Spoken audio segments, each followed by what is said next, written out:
Heavy security as Lagos state government flattens over 19 buildings at Trade Fair Plaza. Federal government warns against flood disaster in 15 states. China, Nigeria deepen cultural relationship. On the foreign scene, Supreme Court in Guinea-Bissau bars main opposition coalition from legislative vote. Good evening and welcome to Trust News Update. I am Chiamaka Nwafu.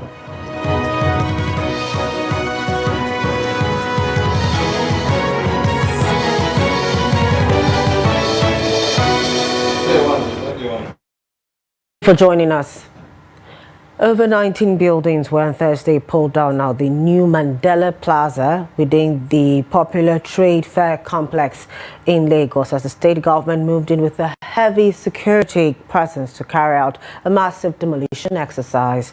Reports say the demolition exercise was carried out under heavy security with a convoy of trucks from the Lagos State Task Force, Rapid Response Squad and Tactical team stationed around the plaza. The stern-looking officers restricted access to the premises and sent away traders who attempted to recall the exercise. At the time of filing this report, selected buildings inside the plaza were already reduced to rubble, sparking outrage from shop owners who claimed they were not served prior notice. It was gathered that no fewer than 19 buildings valued at over 150 million each were affected by the exercise. When contacted to clarify the role of the task force, its chairman said the operation did not originate from his office. As at press time, there is no official statement from the Lagos state government on the demolition, but security operatives remained on ground to forestall any breakdown of law and order.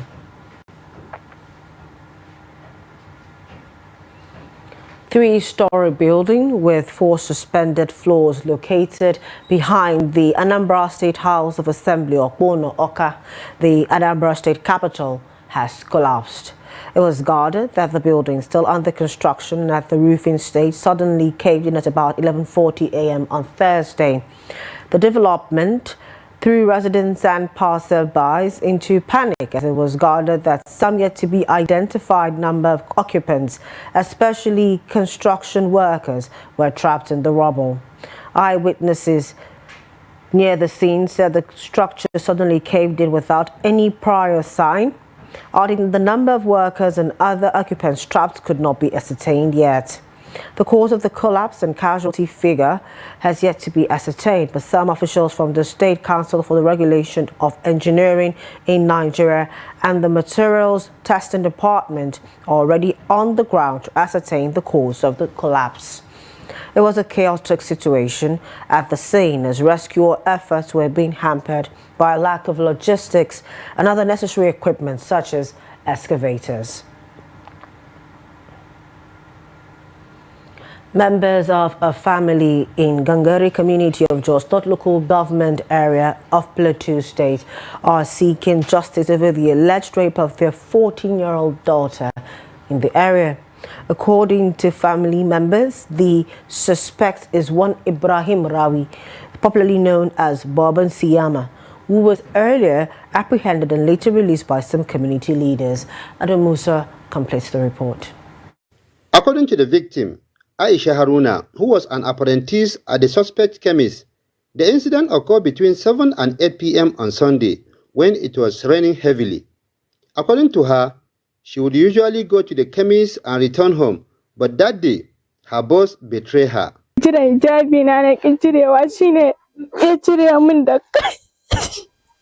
As an apprentice, I go to the chemist to understudy the business.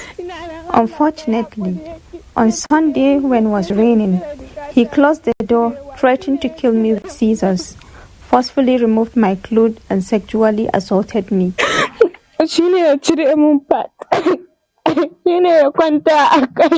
Her elder sister, Maimun Haruna, who used to take her home, explained the situation she made the girl in.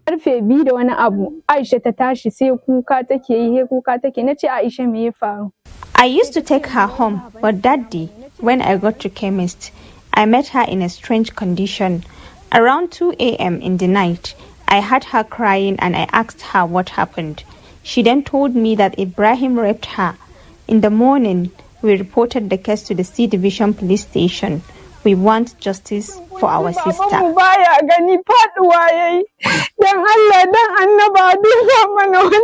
Meanwhile, elders and community leaders have vowed to ensure justice for the victim. They reported to C Division Police Station in Jos. I had to make contacts to confirm, yes, they did that. So the person who is the accused, we're looking for him, and I believe that the police have invited him.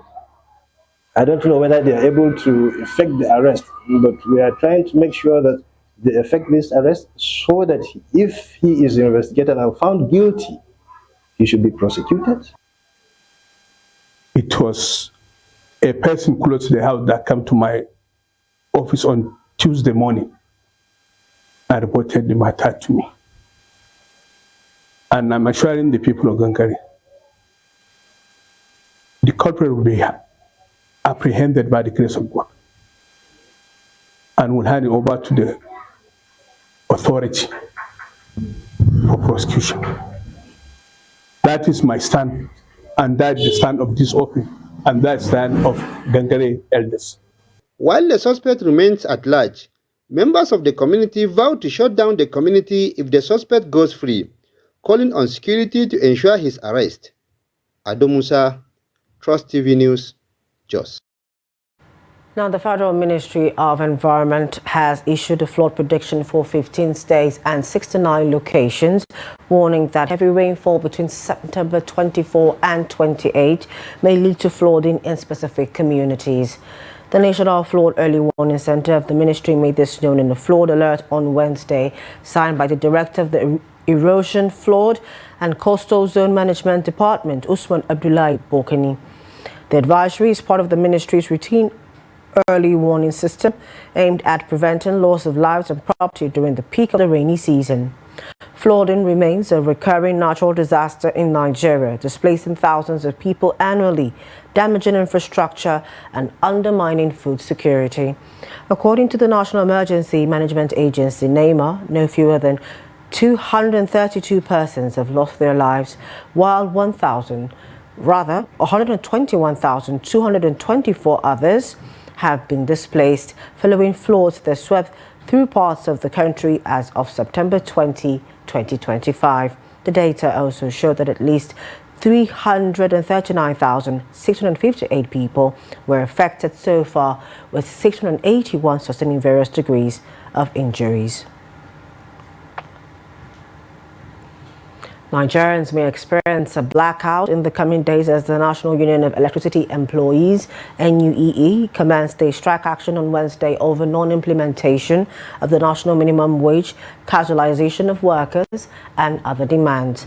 The industrial action was disclosed in a notice signed by the Acting General Secretary of the organization, Dominique Igwebike, on Wednesday. The union said its decision to commence the strike action follows the expiration of the ultimatum issued to the management of the Transmission Company of Nigeria, TCN, over its demands.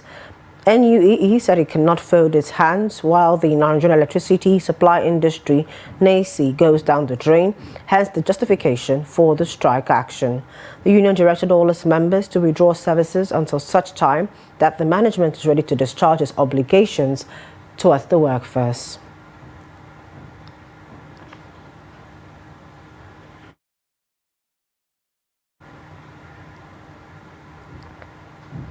Troops of the Nigerian Army have neutralized 2 terrorists, apprehended 32 suspects, and rescued 13 kidnapped victims in major operations in the last 24 hours across the country.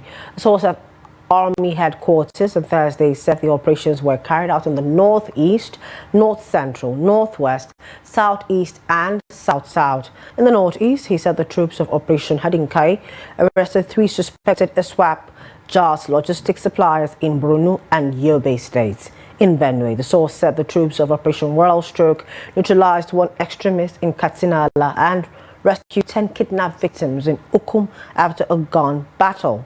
In the northwest, he said the troops foiled kidnap attempts in Zamfara, rescuing 3 victims in Anka.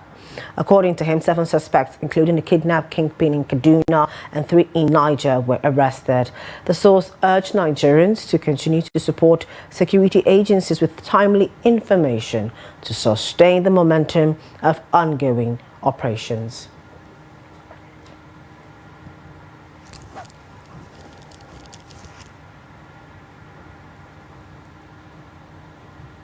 Road safety personnel have come under fire over allegations of harassment and extortion of motorists, with viral videos sparking public debate across Nigeria.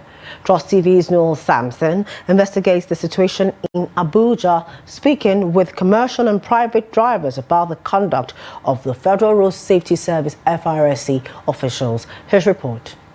The Federal Road Safety Corps, FRSC, was established to minimize accidents on Nigeria highways by regulating traffic, enforcing safety rules, enlightening the public, issuing driver's license, and responding to emergencies. But allegations circulating on social media suggest some officials are abandoning their duties for harassment and extortion. Don't scatter the man motor. Why are they dragging the man's vehicle? Now they are spoiling the man's vehicle.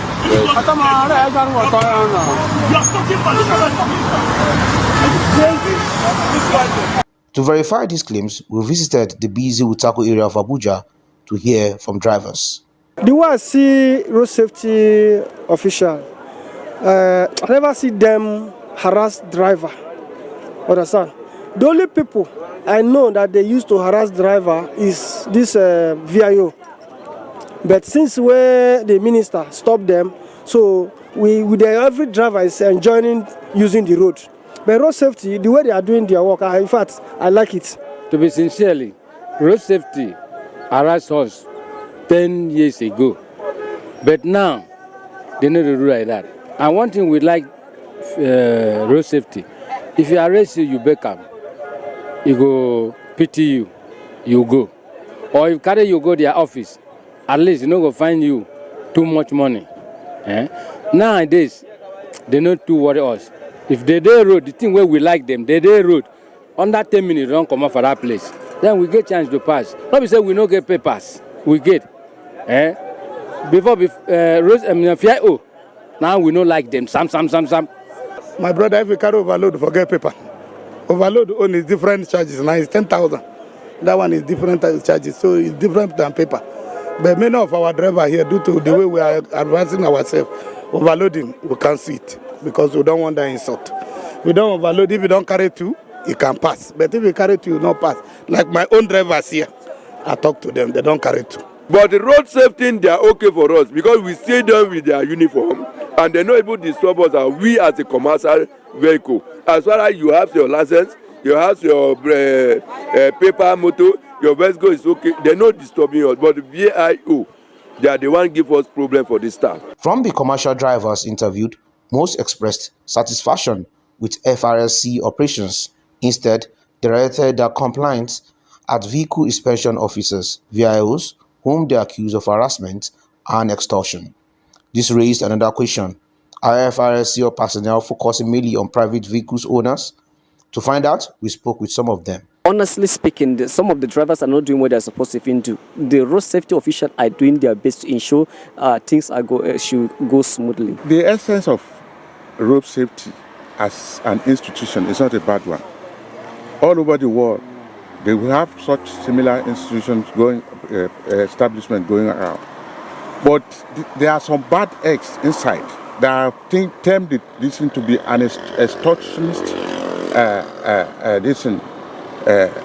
They wake up in the morning and go around. Instead of correcting people, don't park like this, don't do that. I know sometimes some people are very, very, very, very stupid. But if you see somebody who you can talk to and you listen to you, you talk to him and caution him. But they will say you must pay money. So if the authority could fish those ones out, there's nothing bad in road safety operation. Yeah, myself particularly, no, I've not been harassed.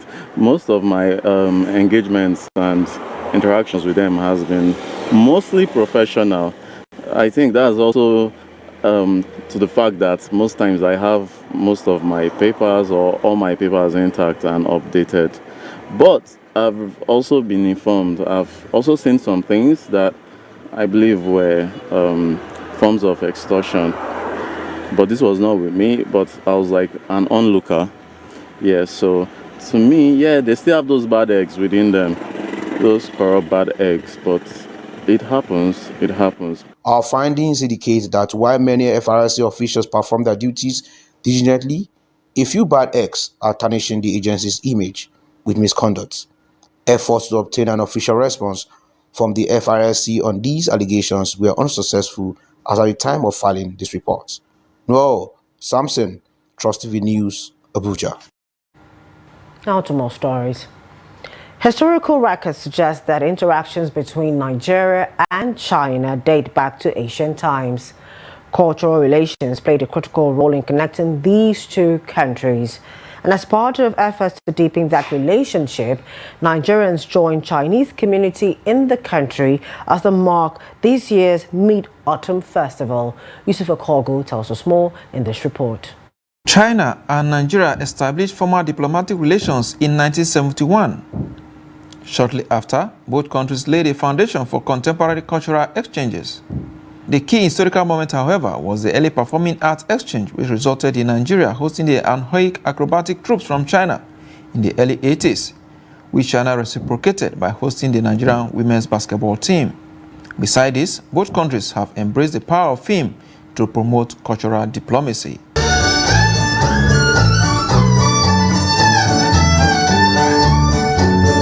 While celebrating this year's Mid-Autumn Festival, Chinese ambassador to Nigeria emphasized that bilateral cultural relations between the two countries serve as the bridge that strengthens cooperation across all sectors. As a Chinese saying goes, friendship, which derives from close contact between peoples, holds the key to sound state-to-state relations. Cultural exchange, as a vital part of China-Nigeria relations, serves as a bridge that strengthens cooperation across all sectors. The Permanent Secretary, Federal Ministry of Arts, Culture, Tourism and the Creative Economy, said though Nigeria and China may be separated by geography, their aspirations for national pride, development and progress are well aligned. As we look up at the same moon that has witnessed the journeys of our respective civilizations, we are also looking forward to a future of deepened collaboration. This dual celebration provides a perfect opportunity to enhance the mutual understanding and friendship between Nigeria and the Chinese people. The occasion witnessed a celebration of culture, including the elegant performance by the Shenzhen Art Troupe. Yusuf Akogu, Trust Television News, Abuja.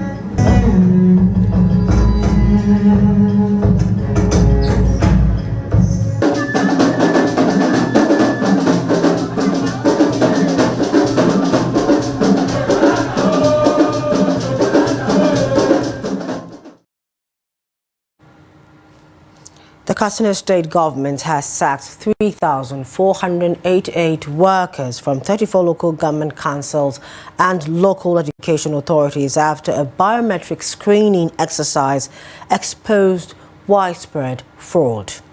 Governor Dikko Rada, who received the committee's report on Wednesday, said the screening covered 50,172 staff, out of which 46,380 were verified, while the rest were found with fake credentials, ghost postings, absenteeism, or declined to appear. The report was formally presented at the State Executive Council meeting where top government officials and members of the Biometric Screening Committee were in attendance. The exercise has created the first ever unified digital database of all local government councils and local education authority staff in the state's history, while projecting monthly savings of 453.3 million naira if recommendations are fully implemented. The 10-member committee uncovered falsified birth certificates, underage employment, illegal promotions, and cases where staff positions were sublet to others. It also recovered 4.6 million naira from officers drawing double salaries or collecting pay while on leave of absence. Over in Benue State, the government has reported 243 suspected cases of Lassa fever since January 2025, with 13 deaths recorded. State epidemiologist Dr. Asema Mswega, who gave the update, said 18 of the cases were confirmed through laboratory tests. According to him, of the deaths, 5 were from confirmed cases, while 8 were classified as probable. Mswega said the State Ministry of Health partnered with the World Health Organization in August 2025 to launch a community intervention project in Lassa fever hotspots in an effort to check the spread of the disease. He noted that the project focused on rodent control, environmental sanitation and cleanup exercises, as well as community sensitization and the training of health workers in case management and referral pathways. In business, the Nigerian National Petroleum Company Limited has received 318.05 billion naira between January and August 2025 for frontier oil exploration. This is according to documents from the September 2025 Federation Account Allocation Committee meeting.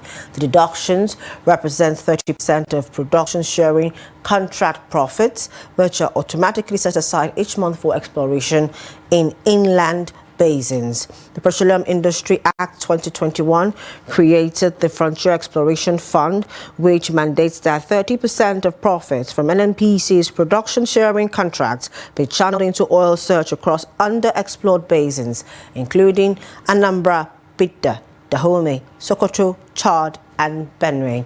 Further findings showed that the NUPRC in July 2025 unveiled the Frontier Basin Exploration and Development Plan, detailing proposed seismic surveys, stress field detection, data integration, and wildcat drilling across basins in Benue, Dahomey, Anambra, Bidda, Sokoto, Chad, and Benue.